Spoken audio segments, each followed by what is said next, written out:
Estamos ao vivo! Começa agora a transmissão do Líder HD no Insta. Alô, meu povo! Hoje a gente vai falar sobre como liderar na crise. Soltamos um excelente podcast essa semana, fez maior sucesso, tive muitos comentários, né? E agora vamos bater um papo excepcional, tem umas curiosidades ótimas para contar para vocês, casos pessoais liderando crise, como lidar com a imprensa. Vamos dar uma debulhada no podcast que eu soltei aí, dar dicas para a gente enfrentar o coronavírus, né? E claro, sempre com a astral lá em cima. Bom, eu queria comentar, enquanto está chegando o pessoal, tem uma passagem, né? Como os líderes reagem, né, nas crises. E aí, para ser um pouquinho didático, eu contei no podcast que existem 5 tipos de líderes, né? 5 reações possíveis. Olha lá, o Leandro está falando, excelente, último podcast, que bacana, visão numérica das coisas, exatamente. Então, assim, os líderes, eles reagem de formas diferentes às crises, né? Porque quando você tem um evento de crise qualquer, independente de ser coronavírus, uma crise mundial, ou eventualmente uma crise familiar, ou dentro da tua área, na tua empresa, enfim. Naquele momento, as pessoas são testadas, né? Ali os líderes são levados no limite deles, né? Normalmente esses tempos deixam os ânimos mais aflorados. Nessas situações eu sempre fico bem ligado, porque a gente vê realmente as pessoas que têm controle emocional e o quanto que elas podem se desequilibrar. Eu já vi muita gente alta perder as estribeiras, perder a linha, porque não soube conduzir bem uma situação de pressão, né? Quem dirá de crise. Então, o que a gente observa, né, nos líderes, e a gente viu isso no mundo todo agora, né, inclusive com os presidentes mundiais, teve presidente que já se posicionou, falou com clareza, teve uma condução bastante profissional, né? Inclusive, líderes assim vão conduzir os países, né, e as empresas para ter o menor dano possível, porque com a crise, tudo que você pode fazer é ter uma estratégia para atenuar danos, né? Então, você vê só, lá na Alemanha, Angela Merkel teve uma condução muito boa, muito transparente, chamou as pessoas à realidade, disse a verdade. Ela falou, olha, nós vamos enfrentar algo, né, tão importante quanto foi a Segunda Guerra. Então, veja só como ela teve uma declaração dura, né? E qual é o resumo disso, né? Graças à condução, à seriedade, ao alinhamento, o cuidado dela falar com a imprensa, né? O cuidado de articular com as outras áreas da sociedade, os outros círculos de poder da sociedade, né?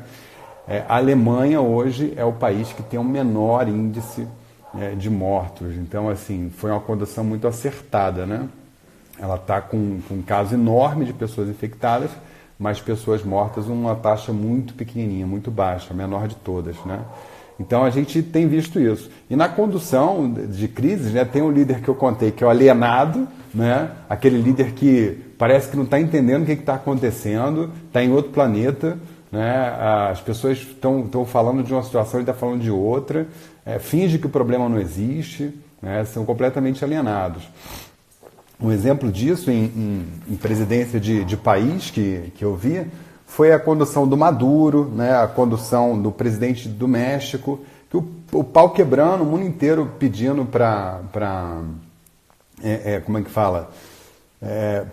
Para se conter, né? Para ter uma declaração de segurar as pessoas e ter plano de contingência, e esses presidentes, né, como o Maduro e o presidente do México, estavam abraçando a população, dizendo que aquilo não era problema nenhum, né? Agora estão pagando a conta, né? Inclusive a Venezuela pediu água já está pedindo empréstimo para o FMI, o FMI falou que não vai dar, e aí você imagina num país pobre e miserável o que vai ser essa doença, né? Então, esses são os líderes alienados. Tem os truculentos que ficam dando declarações hostis, brigando com todo mundo, né? O Trump é assim, né? O Trump, ele tem sido... ele foi desde o início muito arrogante com todo mundo. Ele é brigão, briga com a imprensa, briga com todo mundo, está arrumando confusão, né? Aqui no Brasil tem um monte de político arrumando confusão. no meio da situação, a gente precisando juntar esforços, e aí o pessoal tá tacando pedra na China, tá criticando, querendo arrumar um culpado, quer dizer, como se isso fosse resolver alguma coisa. Então, é preciso ter serenidade, né? Eu trago essa reflexão porque nós que lideramos a nossa família, nós que lideramos a nossa empresa, né? Nós que somos influência para outros colegas, amigos e tal, a gente tem que ter serenidade. Eu tenho visto muitas pessoas, e você deve ter visto também, muitas pessoas assim, inclusive de padrões diferentes, né, dentro da sociedade, completamente desestruturadas, deprimidas, né, extremamente preocupadas com o andamento das coisas. Então, a gente percebe o quanto que as pessoas estão desestabilizadas pela situação que está aí. É claro que nós vamos ter efeitos colaterais de todos os tipos e para várias, de formas diferentes, né, dependendo da camada social, da posição da pessoa e tudo mais. Porém, né, cada um, dentro da sua perspectiva, tem que fazer as contas, tentar ver qual realizar os piores cenários e os planos para esses piores cenários e lidar com isso, né? Efetivamente chegamos a 100 pessoas, efetivamente você fazer alguma coisa, você com a cabeça quente ou desestabilizado, definitivamente isso não vai levar a lugar nenhum, né? Então é muito importante usar a razão, estar no centro das coisas, porque você, com o que você fala, com o que você propaga aí na internet, no seu WhatsApp, você tem um poder imenso de contribuir, né, as pessoas, de contagiar as pessoas com a vibe positiva, jogar as pessoas para cima, né, dar esperança, serenidade, racionalidade, né? Ou você pode, com seu comportamento, desestabilizar as pessoas, você pode desestabilizar a sua família, né? Quantas pessoas vão precisar do seu apoio agora e nos próximos dias, né? Apoio emocional, presença, conselho, né? E por aí vai. Então, pense nisso, né? A gente, como líder, tem que pensar nessas coisas, né? Bom, chegamos até aqui, eu quero te contar uma coisa muito legal. Conduzindo crises, eu tive uma experiência muito legal, porque eu fui diretor em algumas empresas, claro, mas numa das experiências a gente construiu um time de gerenciamento de risco, né? Um projeto para gerenciar riscos e tal. Quando a gente faz isso dentro de uma corporação, as empresas mais estruturadas, a gente vai mapear os riscos que aquela empresa tem. Isso depende muito da área de atuação de uma empresa, né? Por exemplo, uma empresa, um escritório contábil de grande porte, qual o perigo maior que ele tem? É vazamento de informação, né? Você pode derrubar ele, né? Um banco, é uma invasão de hacker, né? Uma empresa que transporta combustível, é vazamento, explosão, né? Então, cada empresa tem as suas nuances. Então, a gente vai mapear, vai formar um time, escrever, né? Mapear todos os riscos que a gente tem, que a gente enxerga, né?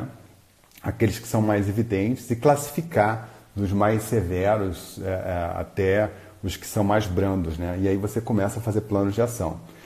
Essa crise que aí está, né, ela mostra uma fragilidade muito grande dos países que não se preparam para essas coisas mais inusitadas, né? Por exemplo, quando você viu lá na China um hospital sendo construído em 10 dias, todo mundo postou, achou aquilo o máximo. Nossa, a China construiu um hospital em 10 dias. Gente, não existe construir um hospital em 10 dias. Aquilo não nasceu do zero. Porque um hospital, uma casa, um prédio, ele começa pelo projeto arquitetônico, né? Pela parte de engenharia, cálculos, né? Estrutura, tem uma série de coisas. Aquilo tudo já estava pronto. Os caras passaram por crises em pandemias anteriores e eles aprenderam a lidar com isso, né?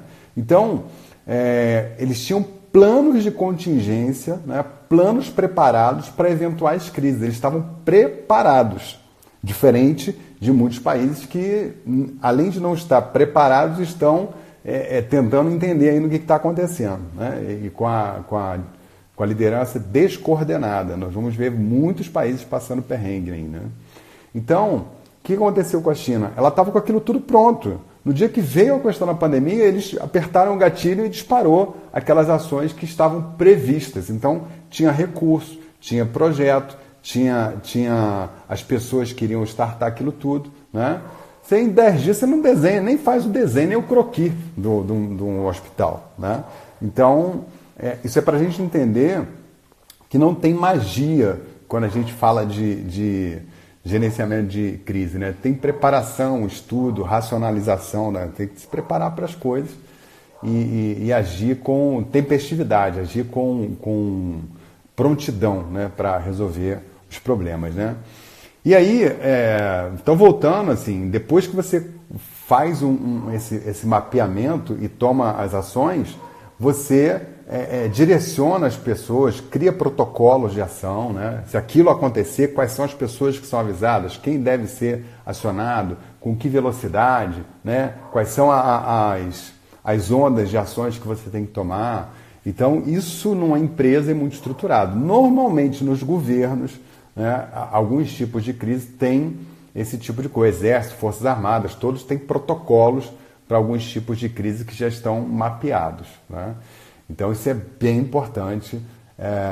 E aí, falando do caso do coronavírus, o que a gente vê que está acontecendo é que não existe coordenação, né, no caso do Brasil. Está tendo um descompasso, porque o governador fala uma coisa, o presidente fala outra, a imprensa pega e distorce, aí o pessoal vai falar com a imprensa, fica brigando com a imprensa, e por aí vai, né? Por isso que é tão importante quando você vai liderar a crise, você vai ter gerenciamento de crise, você cria um GR dentro da empresa, você tem que ter pessoas gabaritadas, capacitadas para conversar com a imprensa, né?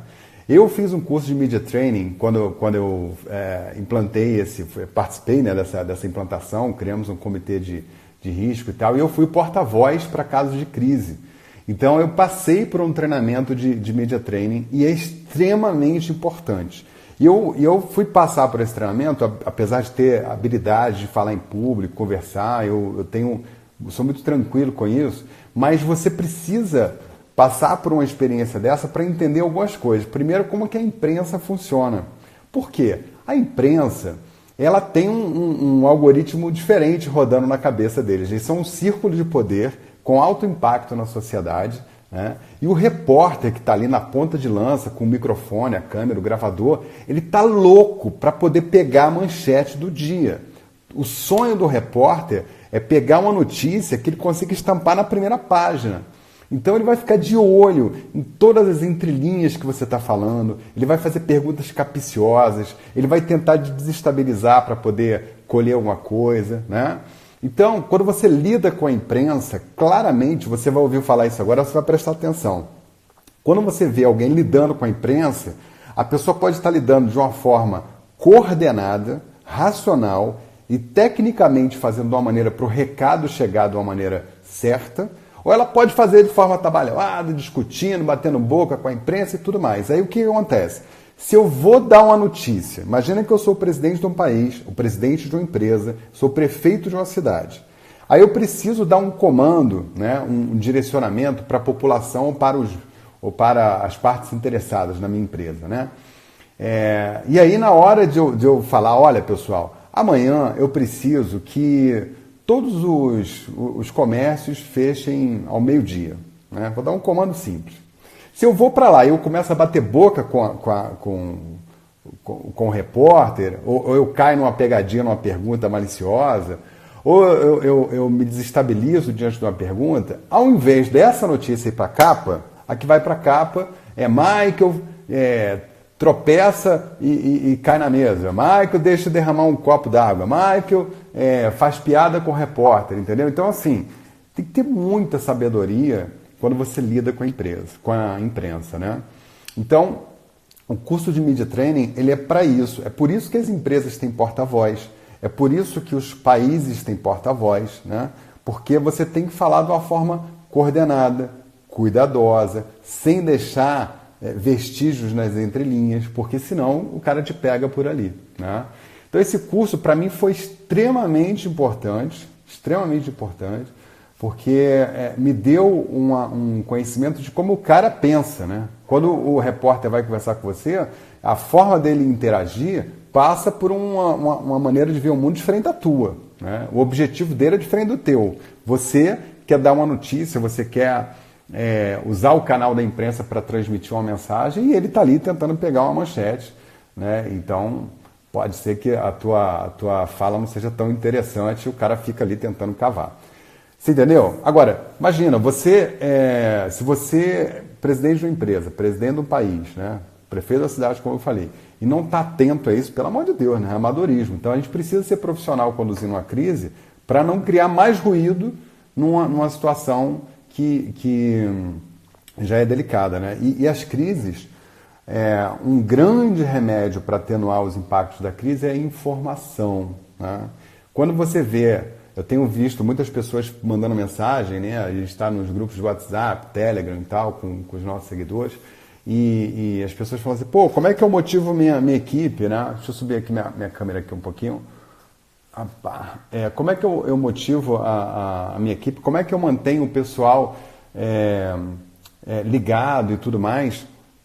Ora, se você, né, tá vendo que o pessoal está ansioso, está desgastado e tudo mais, número 1, informação. Muita informação. Tem que dar a informação certa, certificar que as pessoas estão entendendo e tudo mais. Então, quanto mais informação as pessoas têm, com clareza, e essa informação partindo de uma autoridade, de alguém que é respeitado, de alguém que é ouvido, né? Aí as pessoas vão se acalmando. Se você vai dar uma informação e tem um monte de ruído na sua informação e um monte de informação truncada, né? Aquilo já perde a força. O fato de eu estar falando e meu corpo estar falando outra coisa, né? Eu falar assim, não, essa crise realmente é muito importante, temos que ficar em casa. Mas eu não vou ficar em casa, não. Quer dizer, qual é a mensagem que eu estou passando para as pessoas? Então, quando você lida com a crise dentro da tua empresa, com a tua equipe, tem que ter clareza, firmeza, uma condução séria, serena, chamar as pessoas para a responsabilidade, né? Então, essa foi uma experiência muito legal. E eu quero contar uma coisa muito bacana que aconteceu, porque isso vai te ajudar a talvez trazer insights, né? Uma das crises mais severas, já enfrentei várias, né, ao longo de muitos anos, à frente de empresas, eu passei maus pedaços, né? A gente, como meu pai falava, que a gente afina o sangue, né? A gente afina o sangue, fica esperto, né? Enfrentando crises. Então, uma das experiências mais interessantes, assim, decisivas que eu tive foi durante a greve dos caminhoneiros. Naquela ocasião, em 2018, a greve paralisou o país inteiro. Eu era diretor de operações de uma transportadora, que tinha 3 mil funcionários, um volume gigantesco de entrega, uma empresa de encomenda expressa, líder de mercado no Brasil. E aí, o que aconteceu? Quando começou aquele movimento, aquele burburinho de greve, a gente já criou um comitê de crise, criou uma sala de guerra. Todo dia a gente se falava, quem não podia estar presencialmente, a gente falava por áudio, né? Eventualmente por videoconferência. E a gente começou a se preparar para a possibilidade do país parar, né? Então, o que eu fiz, né? Eu estava diante da operação. Eu realizei o pior cenário possível. Qual era o pior cenário possível? Gente, a gente trabalhou com 3 cenários. O pior possível era o país parou, né? E aí, diante daquilo, a gente foi calculando, né, e pensando nas alternativas que a gente ia fazer até o ponto de parar a nossa operação. Quando a gente vai parar a nossa operação? Essa decisão tem que ser nossa. E aí o que acontece com a maioria das empresas? Quando elas passam por uma situação muito crítica, né, elas não acreditam que o negócio vai piorar. Elas vão levando, empurrando com a barriga, vai botando o pessoal para vender, vai botando o pessoal para trabalhar. Agora no coronavírus a gente viu muito isso, né? Teve muita empresa, tem empresa hoje aqui, ó, 24 de março, botando vendedor na rua, pedindo para cobrar meta. Pô, onde que os caras estão com a cabeça, cara? A gente está numa situação, no estado de exceção, uma situação complicadíssima, né? E o sujeito botando o pessoal para ligar para cliente, cobrando meta, botando pressão. Quer dizer, é o tipo de executivo alienado, né? É aquele cara que não planejou, não está sabendo ler o jogo e a hora de parar e de retomar, né? Eles perdem o timing das coisas. E o timing é um negócio absurdamente essencial para você superar uma crise, né? Absurdamente essencial. Foi uma das coisas que nos salvou naquele ano. Por quê? Nós decidimos, se o país fosse parando as estradas, quando a gente ia parar de coletar a carga dos clientes, né? Então, o que aconteceu? Naquela semana, realmente se realizou o pior cenário. O país foi parando, o governo todo atabalhoado, não estava negociando direito com os caminhoneiros e a situação só piorava. E aí o que aconteceu? As empresas continuaram trazendo carga para dentro, coletando de clientes, mas não podia viajar de uma cidade para outra. E a gente previu que isso ia acontecer. O que nós fizemos? Nós paramos de coletar, de receber carga de clientes, bem antes da concorrência, né? Então os nossos armazéns ficaram moderadamente cheios. A concorrência entupiu os armazéns até o teto. E a gente calculou isso. Por quê? Na hora que destravasse as estradas, o pessoal não ia conseguir rodar as operações, porque os armazéns iam estar todos abarrotados, né? Não ia ter como coletar, não ia ter como entregar.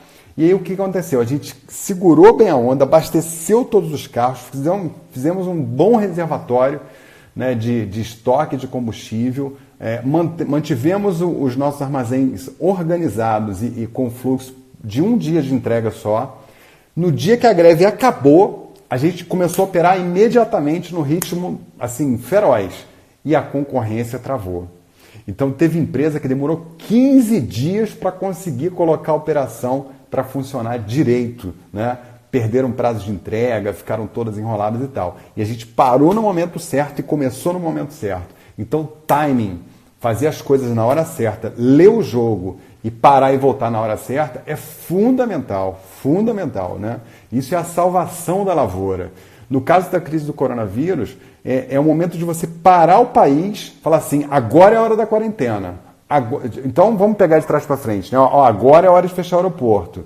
Agora é a hora de restringir parte da população. Agora é a hora de não ter ônibus interestaduais. Agora é a hora das pessoas ficarem em casa. E aí vai acirrando e depois vai soltando, né? A China agora começou a soltar um pouquinho mais, né? Então esse timing que você de planejamento para você fazer as coisas é fundamental. Por quê? Se você começar muito antes, você penaliza demais a economia. Se você soltar muito depois, a epidemia mata todo mundo. Então assim, e sobrecarrega o hospital. Então esse planejamento é um planejamento extremamente técnico, entendeu? Tem que ter gente boa na mesa para poder contribuir. E nas empresas, o que falta é isso, elas agem de forma improvisada, né? Então, tem lá um cara lá, um dinochefe, né? Hoje adorei, no grupo alguém falou dinochefe, esse troço vai pegar. Hashtag dinochefe. Então o hashtag dinochefe tá botando pressão no pessoal e tal, tudo mais, não muda, né? Ele está esperando o governo mandar ele parar de trabalhar. Então, quer dizer, ele está esperando o governo mandar ele fechar a loja ou ele abrir a loja. O cara é tonto, né, velho? Então, assim, se você quer ter a melhor condução possível numa crise, você tem que calcular as suas estratégias, se cercar de todas as informações possíveis para você ter sabedoria e tomar as decisões certas no timing certo, que isso vai te salvar. E uma coisa importante que a gente fez, né, na condução dessa crise, a gente criou um comitê, né, a gente se falava todo dia e a gente delegava tarefas. Então tinha algumas pessoas que tinham a responsabilidade de falar com os maiores clientes, outros falavam com os fornecedores, outros traziam notícia de bastidores do mercado para a gente, né? Outros mapeavam as condições dos armazéns. Então, quando a gente reunia, eu estava munido de informação de tudo que acontecia. A gente estava conversando o tempo inteiro com todos os clientes grandes, importantes, né? Aqueles que eram decisivos. A gente estava conversando com os fornecedores, a gente estava conversando com os nossos times, com as principais lideranças, alinhando o discurso com toda a cadeia de comando. Isso é extremamente importante, né? Toda a cadeia de comando alinhada, né? Então, presidente, diretores, gerentes, superintendentes, etc., até os supervisores da empresa, todos alinhados, entendendo qual era a ordem do dia e tudo mais, para não ter ruído, porque se tiver ruído você está lascado. Então você tem que ter uma comunicação muito clara, muito precisa. E aí essa condução do comitê essa sala de guerra que a gente montou, né, ela foi essencial, porque a gente tinha as informações sempre quentes, sempre, né, planejando tudo com muita assertividade, com muita precisão, né, e tomando providências para uma série de riscos que estavam ao nosso entorno. Por exemplo, numa greve dos caminhoneiros, um estoque de mercadoria dentro de uma transportadora, vou dar um número só para vocês entenderem, né? Sai de 5 bilhões para... 5 bilhões não, perdão. De 50 milhões para 100, 200 milhões. Aí você tem que cuidar para ter cobertura de seguro disso e tal. Então tem N coisas, estou dando um exemplo aqui, mas tem N coisas que você tem que prever. Porque vai que no meio do negócio desse você tem um incêndio. Aí a empresa vai ficar numa situação muito delicada, entendeu? Então, para isso que existe um comitê de crise, tá certo? E foi assim que a gente saiu dessa situação, conseguimos parar no tempo certo, voltar no tempo certo. E o resumo foi o seguinte: 2018 foi um ano de terror para muitos segmentos, né? Foi um ano muito difícil, o Brasil cresceu pouquíssimo. E na história dessa empresa que eu trabalhava, foi o melhor resultado histórico, né, de toda a história da empresa. A gente teve justamente no ano que teve uma crise severa como essa, que teve diretamente relação com o segmento que a gente trabalhava. Então, veja só o que é você trabalhar de forma organizada, liderar as pessoas com clareza, dar direcionamento. Isso muda tudo. Agora a gente pode trazer isso para a sua realidade, né? Aí, quantas pessoas me relataram que o gerente está cobrando, o diretor está cobrando, a empresa não está tomando uma providência acertada, né? Está demorando para resolver as coisas. Sabe outra coisa que eu vi também que me chamou muita atenção? Muitas empresas com o discurso com os seus colaboradores, empresas que estão funcionando, porque são de segmentos essenciais, né? E também empresas que estão trabalhando de forma moderada, com home office e tal. O discurso das lideranças com a equipe é um discurso assim, muito morno, muito normal, né? Pessoas, contamos com o comprometimento de vocês para atender nossos clientes, porque é uma oportunidade da gente ter os nossos clientes satisfeitos, porque nesta hora tão difícil, você que é profissional pode fazer a diferença. Peraí, vamos contextualizar.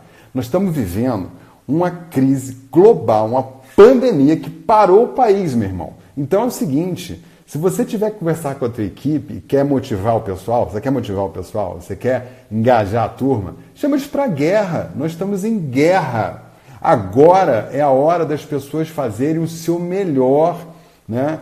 É um trabalho humanitário, é uma missão. Nós precisamos de ativistas. Eu preciso de você que está no meu time, dando o melhor, porque é a hora em que esse país precisa de pessoas que façam a diferença.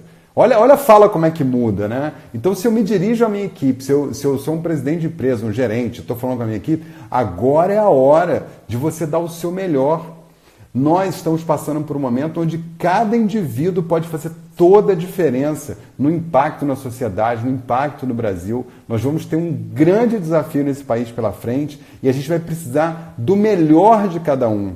Então eu quero pedir para você, não dá o seu melhor, não faz isso que você fez até agora não, porque agora a gente tem que colocar o nosso coração, a nossa alma, a gente tem que fazer um trabalho humanitário, porque está em jogo a nossa vida, o nosso país, o nosso negócio, muito mais que o nosso emprego, a nossa saúde, até a nossa vida. Então a gente tem que agir de forma coordenada, acreditar no grupo, se fortalecer, né? E não pode esmorecer. A gente está na trincheira. Nós estamos na trincheira aqui, na guerra, e se você andar para trás, se você esmorecer, você está colocando em risco o teu colega, você está colocando em risco a tua família. Então, gente, o discurso, a forma de falar com o pessoal numa crise é completamente diferente. Quando eu estava conduzindo a crise lá, que eu comentei dos caminhoneiros, O meu discurso com o pessoal era um discurso inflamado, né? Um discurso de coração, chamando as pessoas para a responsabilidade, chamando as pessoas para participar. Eu pedia que elas se dedicassem muito, porque isso ia fazer muita diferença. Isso podia fazer a diferença entre ser um ano medíocre, terrível e deixar seríssimas sequelas na empresa naquele ano, ou a gente ter uma oportunidade de sair melhor do que a gente entrou. E a gente saiu melhor do que a gente entrou, né? Então, a fala da liderança com a equipe nesse momento tem que ter outro tom, tem que ter mais energia, tem que ter mais, sabe, essa coisa visceral, mais de coração, tem que chamar as pessoas para a missão, pô. A gente está num momento que precisa de gente ativista. A gente tem que dar o melhor, né? Então não dá para ser aquele discurso de sempre. O momento é outro, né? O que mais? Então eu contei essa história de como a gente superou essa crise, foi uma coisa muito legal, né? Falei de organização, sala de guerra, comunicação alinhada com o time, eu anotei aqui alguns tópicos para falar para vocês, a história do timing, que é fundamental, né? É muito importante, né? E aí eu quero trazer para a realidade de hoje, né? Nós vamos viver ainda os tempos mais difíceis, né? Assim, a gente está numa fase ainda, o pessoal se adaptando com a rotina em casa e tal, né? Daqui a pouco vem uma fase de depressão, né? Tem etapas nesse processo aí, os outros países passaram por isso. Então, as pessoas vão ficar um pouco entediadas dentro de casa e tudo, né? Tem uma parte importante da sociedade que vai pagar um preço muito alto. Você imagina as pessoas de baixo poder aquisitivo, imagina o cara que é autônomo, ganha R$1.000, R$1.500 por mês, o pipoqueiro, o ambulante, né? Como é que esse cara vai... Então tem uma camada da sociedade que vai sofrer muito. Os pequenos negócios, os pequenos empreendedores também tendem a ter um impacto maior. Então,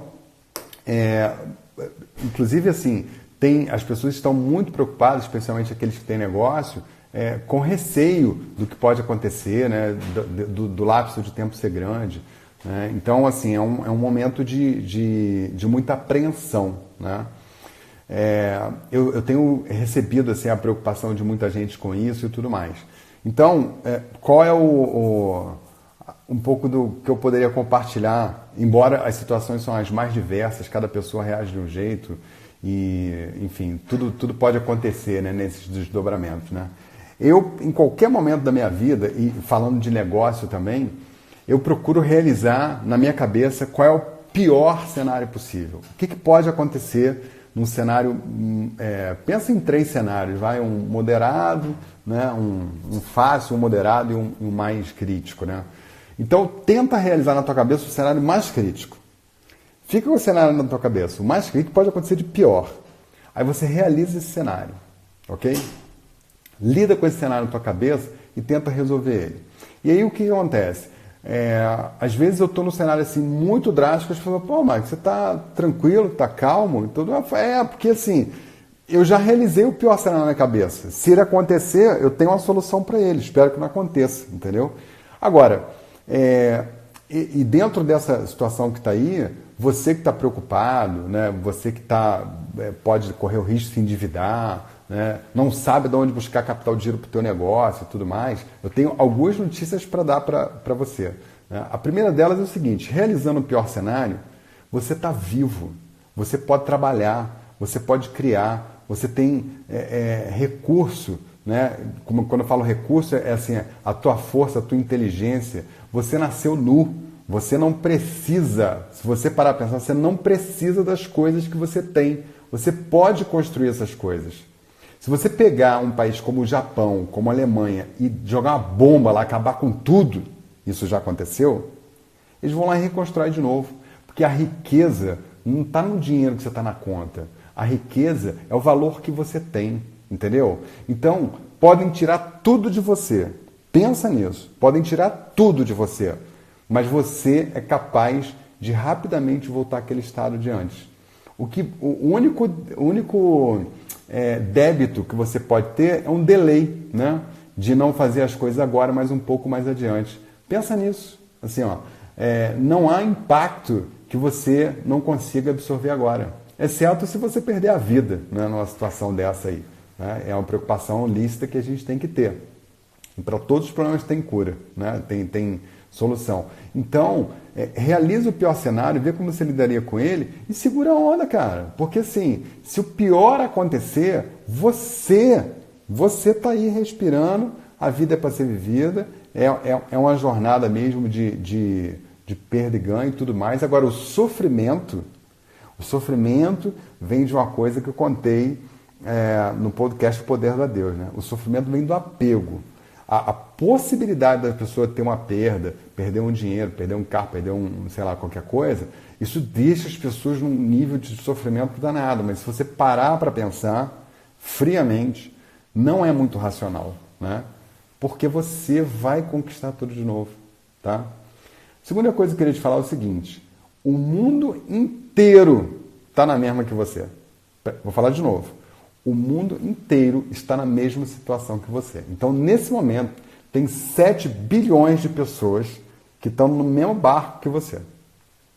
Tem 7 bilhões de pessoas tentando arrumar uma solução para o que está aí. Por isso que a gente vai resolver. É muita gente empenhada, né?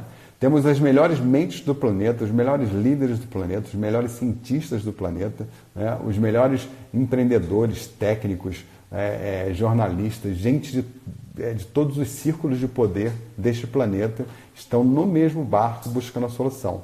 E nós vamos encontrar a solução. E outra coisa, um cenário que cause dano, né, dano de perda financeira, perda de vidas, e qualquer tipo de dano, ele não é interessante para ninguém. Ninguém. Então, nós vamos passar por essa situação, vai ter um nível de dificuldade de adaptação, porque é uma situação inusitada. E aí, o neném está me dando tchau aqui, neném Tom. Quer aparecer na live? Vem cá, eu sei que você quer. Vem aqui falar com o povo, ó, o povo está querendo te ver aqui, vem cá. Então, o que eu estava falando agora, Tom? Perdi o fio da meada, cara. Ai. Então, assim, existe uma força, né, no mundo para encontrar soluções para o que está aí. Isso não, a gente vai ter, eu estava dizendo, a gente vai ter um nível de dificuldade para coordenar isso tudo, mas rapidamente, né, nós vamos voltar aos trilhos. Os governos vão lançar N medidas para poder acelerar a economia. Eu vou falar uma coisa aqui, no Brasil, vocês vão achar estranho eu falar isso, mas assim, o Brasil ainda não fez isso por causa do problema de timing que eu falei para vocês, né? A gente é um pouquinho descoordenado, mas vai acontecer. O governo brasileiro, ele vai se endividar, vai lançar título público, né? Ele vai ter que criar um endividamento de 3, 4, 5 anos e talvez eles estejam reticentes a fazer isso porque o governo que está aí, ele disse que ia pagar as contas e tal, tudo mais. Então, assim, não dá, né? Com a crise que está aí, não tem condição. Então, ele vai ter que se endividar e distribuir riqueza para os mais pobres. Então, literalmente, o governo vai ter que pegar dinheiro e dar dinheiro para as pessoas. Ele vai ter que injetar muito dinheiro nas empresas. Vai ter que distribuir muita linha de crédito através do BNDES para tudo quanto é empresa, principalmente as pequenas e médias empresas.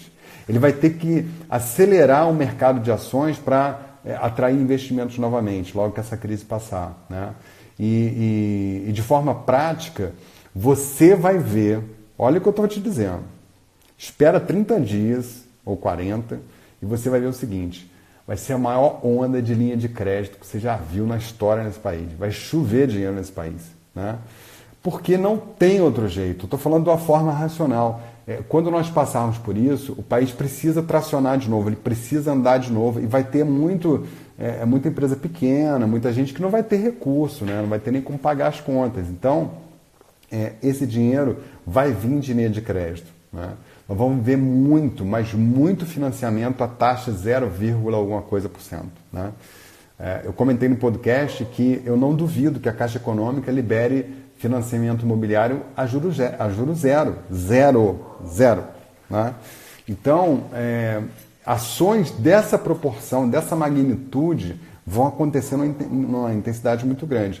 Isso só não deve estar sendo divulgado agora por causa da história do timing, o momento e tal, tudo mais, né? Enfim. Em algum momento vocês vão ver isso acontecer. Porque não tem como você dar uma desacelerada de 1 mês e meio, 2 na economia e não fazer nada importante, né?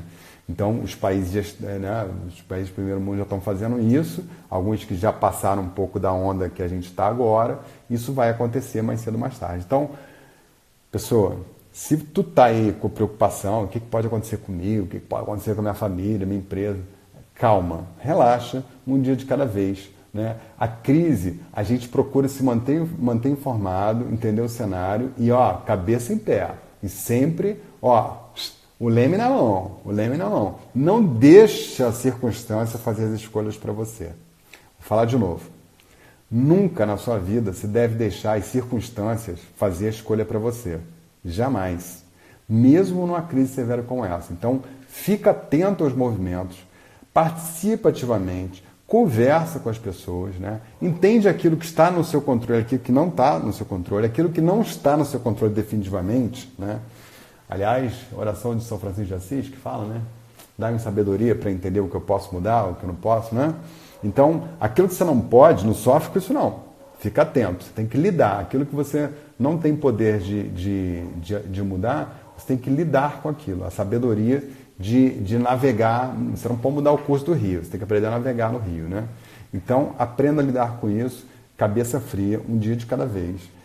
E eu acho que o mais importante disso tudo é o moral lá em cima, né?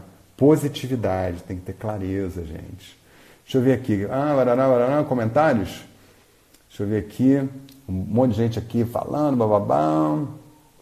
Eu vou dar um break já para perguntas, tá? Gente, me perdi, é muita coisa. Olha, qual a sua visão após quarentena? O Leandro está falando aqui. Sua visão pós-quarentena. Muitas empresas estão falando de demissões em massa. Então, boa, ótima pergunta, Leandro. Eu acho que as empresas vão fazer esse movimento, vão usar esse tom para pressionar o governo e trazer recurso, entendeu? Eu tenho certeza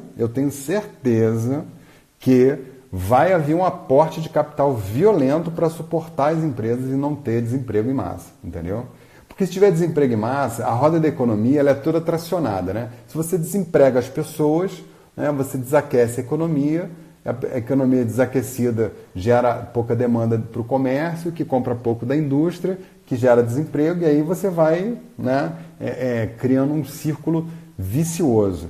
Ao passo que se o governo pegar agora esse indivíduo e coloca dinheiro na economia, ela traciona, né, volta a crescer rapidamente, porque vai ter uma demanda reprimida aí, e aí ele começa a arrecadar mais de novo e paga as contas. Então, assim, se o pessoal tiver 2 neurônios lá, é isso que eles vão fazer. E é lógico que eles vão fazer, tá? Lógico. Esse é um movimento global. Você vê, os Estados Unidos já colocou trilhões, né, no mercado. Agora a gente viu a situação também na Inglaterra, né? Vários países da Europa botando dinheiro e tudo mais. Então, assim, isso vai acontecer. Em alguma medida isso vai acontecer, tá? Eu acho que, assim, aproveitando, tem líder Dino, sabe o Dino? Hashtag Dinochef, hashtag Dinochef. Os caras vão meter os pés pelas mãos, estão desesperados, né? E aí age com truculência, né? O cara começa a mandar a gente embora, não espera o cenário, já fica todo aflito. Não deve fazer, calma, relaxa, gente. Tem que entender qual é o cenário, né? Então, eu tenho certeza que quem aguardar, compreender o timing aí, e até para fazer alguma demissão, ele tem que ver o andamento do cenário. Pode sair fazendo, mas na minha opinião não vai acontecer.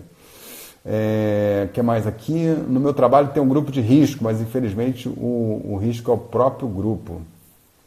Fizeram um comentário aqui, eu não sei o contexto que ele estava falando. Estamos em guerra, alguém falou assim, isto. O Alex comentando aqui bastante também. Pessoal, se o líder não te falou isso, está aí o recado. E se você é líder, está aí o recado também. O Marconi está falando, né, dentro do contexto. Deixa eu trazer aqui mais coisas, excelente, perfeita, galera dando salve, curtição aí, rolando solta. Muito bom. Muita interação aqui, bacana. Pessoas, se você não sair diferente dessa crise, é verdade. O Will está falando aqui, a humanidade não será a mesma depois disso. Você acha que as preocupações agora com o planeta serão diferentes? Will, eu acho que eu tenho uma visão assim muito peculiar sobre a humanidade, em que nível a gente está, em que momento que a gente está na nossa história e tudo mais, né? Eu entendo que está acontecendo um movimento de sensibilização. A gente está começando a acessar uma consciência um pouco mais social, um pouco mais universal, entendendo que existe uma conexão entre tudo, né? Até aqui a gente tinha pouca consciência sobre isso. Vai demorar um pouco mais. Eu acho que eventos como esse ajudam uma parte pequena da população, compreender que é preciso colaboração, que é preciso um outro estilo de vida, né? É preciso ter uma economia mais sustentável, um capitalismo mais aprimorado, né? Para poder a gente ter uma condição mais humana, mais digna, mais equilibrada, né? Mais condizente com a sustentação do planeta. Então, de forma objetiva, eu acho que a gente vai ter um avanço pequeno, entendeu? Acho que o coronavírus ele ajuda, essa pandemia, ela ajuda a dar esse sentimento de pertencimento mais universal, né? Das pessoas perceberem que o negócio de fronteira é uma besteira danada, né? Outra contribuição vai ser para atenuar um pouco o nacionalismo, né? O nacionalismo, ele todo ismo, guarda isso, todo ismo é uma ativação de crença, né? Todo ismo, nacionalismo, capitalismo, bolsonarismo, lulismo, qualquer ismo é uma ativação de crença. É sinal que você enxerga o mundo através de uma determinada janela, um frameworkzinho assim, sabe? Isso limita o teu campo de visão, né? Então, quando a gente... Ele fala aqui, ó, você acha que serão... Eu acho que não será, não vai haver um avanço muito grande, porque a gente tem muito ismo ainda, né? Agora, o nacionalismo é uma ativação de crença. Você acredita que existe uma fronteira, uma bandeira e tudo mais. Você pauta a sua vida sobre isso, né, os mais arraigados, a ponto de deixar o outro morrer e tudo. Peraí, deixa eu falar uma coisa. Normalmente eu toco nesses assuntos porque eu tenho um olhar um pouco diferente, ampliado. Eu procuro olhar as coisas por outros aspectos, entendeu? Então... quem é Bolsonaro fala, pô, esse cara é de esquerda. O cara de esquerda fala assim, pô, esse cara é de direita, né? Isso não tem nada a ver com política direita e esquerda que eu estou falando aqui. Eu estou falando o seguinte, nacionalismo é um negócio muito limitante para o mundo, né? O mundo nos últimos 5 anos começou a fechar fronteiras, os blocos começaram a se desmontar, né? O bloco da Europa, né? Agora a Inglaterra saindo do bloco europeu, o Trump depois chegou, quebrou um pouco o bloco ali de cima também, o Mercosul perdeu a força e tudo, e esse movimento que o mundo estava de integração é muito mais interessante, muito mais colaborativo, né? Muito mais positivo para o mundo, né? Tem efeitos colaterais, mas a gente tem que aprender a lidar com eles e resolver esses efeitos colaterais, porque o mundo, né, precisa de unificação. Eu tenho uma visão muito simples sobre isso. Assim, ó. Tudo que une, evolui. Se você tem uma linha de liderança, uma linha de comando e tal, que está unificando as pessoas, aquilo vai evoluir, vai trazer... Tudo que unifica traz paz, traz alegria, traz harmonia, traz realização, traz plenitude. Tudo que unifica. Tudo que desunifica, né, traz divisão, traz crença, traz combate, traz conflito, traz ruído, né? Traz separação, traz desunião. Então, assim, é isso. Assim, não consigo ver por outro aspecto, né? Você, por um lado, você pode caminhar com a humanidade para ir se unificando, é um processo desafiador, longo, que leva milênios, diga-se de passagem, tá? Só para deixar claro, eu não tenho a menor expectativa que isso aconteça em 10 anos, mas é um movimento, né? E aí, por essa perspectiva, eu começo a perceber as pessoas, os líderes, que puxam a humanidade para a evolução e os que puxam ao contrário, né? Porque assim, ó, se a gente começar a dividir os feudos, né, e separando e criando conflito, eu tenho a impressão que a gente anda... Opa, vamos lá. Mais comentários aqui. Tem muita gente dando toques aqui bacanas e tudo mais. Essa live está sendo gravada? Meu time está dando um jeito aí de gravar esse troço, né? Eu ainda não sei se vai ter gravação não, mas já ficar no Stories aí 24 horas. Michael, episódio fantástico, poder a Deus. Eu também adorei fazer. Ângela, esperar o melhor, preparar-se para o pior, aceitar o que vier, de cabeça erguida. É isso aí, Ângela. Preparar para o melhor, esperar o melhor, né? Ou seja, tem que ser positivo, tem que ser otimista, né? Tem que estar com energia boa, porque senão, se você está com energia ruim, você fica doente, sua imunidade cai, você vira um transmissor de notícia ruim para os outros, né? Preparar para o pior, quer dizer, eu tenho um plano para lidar com a pior situação possível. Se ela não acontecer, tudo bem, mas eu estou ali, né, armado até os dentes para poder agir, né? Tem que ter prontidão. E aceitar o que vier de cabeça erguida, né? Vem uma super onda aí, pega a prancha, vamos lá, vamos ver, né? A gente não pode O que você achou da declaração do Roberto Justo? Cara, eu não vi. Parece até coisa de alienado, mas eu não estou conseguindo acompanhar tudo, não. É sempre bom ouvir sua opinião, legal. Michael, presidente, nem a pau, Juvenal. Isso aí eu não quero, não. Cara, já maratonei teus podcasts, a Marisa falando aqui, que top, muito bom. Agora você vai maratonar nos vídeos, porque a gente vai ter 3 vídeos por semana no YouTube, né? Na verdade, 2 vídeos e a gente vai começar a soltar o podcast por lá também e tal, porque tem um público que não conhece o Líder HD, né? Então, vai para lá, né? Que mais? O César pergunta aqui, nesse momento de crise, você acha que é mais importante a serenidade ou a agressividade das lideranças? Com certeza a serenidade, né? As pessoas confundem prontidão, energia e decisão com agressividade. Isso não é agressividade. A agressividade é bater nos outros, é bater boca, né? É criar situação, é criar ruído, é criar desunião, né? Isso é agressividade. Agora, a serenidade, ela não é... Você para ter serenidade, você não precisa estar no Tibete lá meditando, né? Não. A gente pode agir com prontidão, com energia, conduzir as pessoas com clareza, ter força de propósito, ter energia para fazer e estar sereno, né? Fazer com muita energia, mas sem perder a compostura, sem perder a linha, né? Sem gritar, né? Sem bater tapa na mesa, né? Então, acho que não. Acho que o momento... não é o momento, não. Só para deixar claro mais uma vez. Eu acho que o ideal de liderança, especialmente, as pessoas em geral, mas liderança, é a serenidade. Se você... Tem um ditado, talvez não lembre exatamente, mas tem um ditado que tudo que te perturba te controla, né? Tudo que te afeta te controla. Pensa nisso. Tudo que te afeta está te controlando. Então, se você observar por esse aspecto, se você está perdendo a estribeira, se você está perdendo o eixo, aquela situação está te controlando, ok? Eu vejo dessa maneira. Então, desse ponto de vista, eu acho que a gente tem que estar sempre sereno, né? Sempre. Olha aqui o Will Rodrigues está falando, alguns líderes mandaram seus colaboradores para casa em quarentena e estão pagando seus salários. Vi essa declaração. Enquanto tiver feijão no meu prato, meus funcionários também terão. Bacana, eu acho que é isso, né? A gente tem que... Agora, se não tiver feijão no prato do cara, ele tem que dar um jeito, porque não dá para ficar refém só dessa afirmação, mas é importante essa solidariedade, né?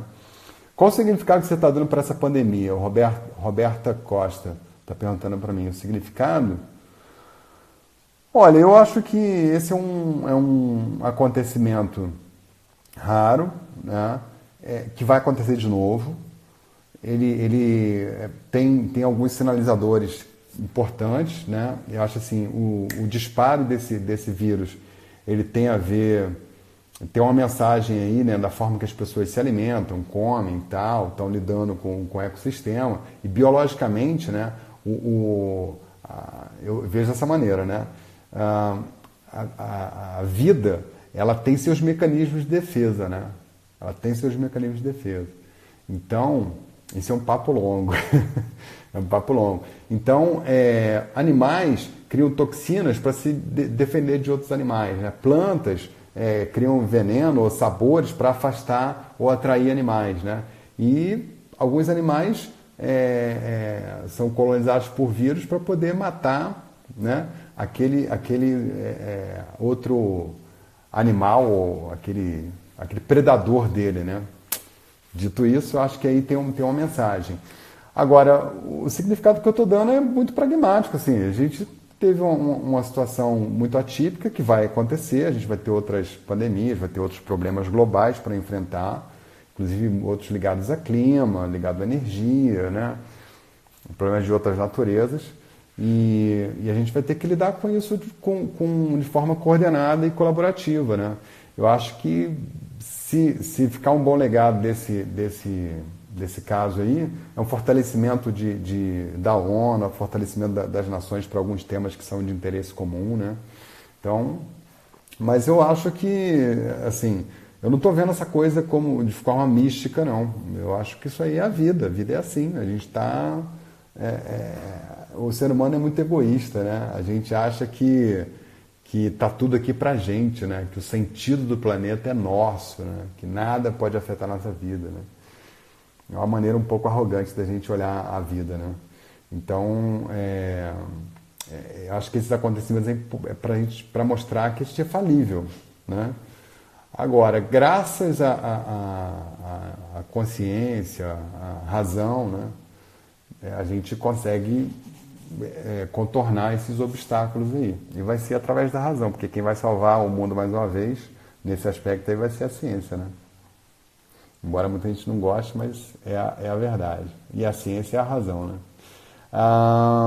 Vamos ver o que mais aqui. Eu vou caminhando para o final. E o pequeno empreendedor? O pequeno empreendedor tem que dar os pulos, meu amigo. Agora vai ser uma hora de ficar muito atento, faca nos dentes, ver o que vai ter de linha de crédito daqui a pouco, segurar o capital de giro, negociar ao máximo as suas dívidas, né? Evitar, como é que fala? Tem que evitar desencaixe agora, evitar desembolso agora de todas as maneiras, né? E aí a gente vai ter condição de conduzir isso melhor. Legal? Pessoas, eu estou caminhando aqui para o final, quero agradecer demais vocês e quero deixar 2 recados muito importantes aqui. Espero que vocês tenham gostado dessa live. Primeiro, eu vou fazer live toda terça-feira. Olha que beleza! Quem gostou, bate palma aí. Toda terça-feira o Líder HD vai entrar aqui, toda semana, né? Eu vou contando para vocês, a gente vai fazer live. Na semana que vem eu vou trazer aqui o professor Marcelo Tavares, ele é professor de História. O cara é monstro, né? A gente já fez um trabalho junto, ele trabalha na Eleva, uma escola super sofisticada e tal, e ele é monstro em História. E a gente vai contar como o Brasil, né, na história, superou outras crises brabérrimas, e ele tem 1000 histórias boas para contar. O cara é uma figuraça. Na semana que vem você vai assistir eu e ele aqui batendo papo, é demais, vai ser um papo nota 10. Outra coisa importante para você que está seguindo a gente aqui, nós vamos ter a Semana da Liderança, no dia 6 a 12 de abril, 6 a 12 de abril, então faltam 15 dias. Se inscreve, liderhd.com/semana, liderhd.com/semana. Vão ser 4 vídeos que vão estar lá com, assim, uma pancada, top, né? Essas aulas já estão gravadas, são excelentes. Você vai poder assistir em qualquer tempo nesses dias. Então se inscreve para você participar. É gratuito, né? Vai ser muito legal, tá bom? E obrigado por você estar até aqui comigo. Cabeça firme, lucidez, clareza, né? A gente vai falar mais. Nessa semana eu vou fazer um outro podcast falando sobre trabalho em casa, né? Home office e tal. Vai ser bem legal, liderando à distância, né? Então vai trazer mais insights aí para você. Faltam 10 segundos. Um beijo.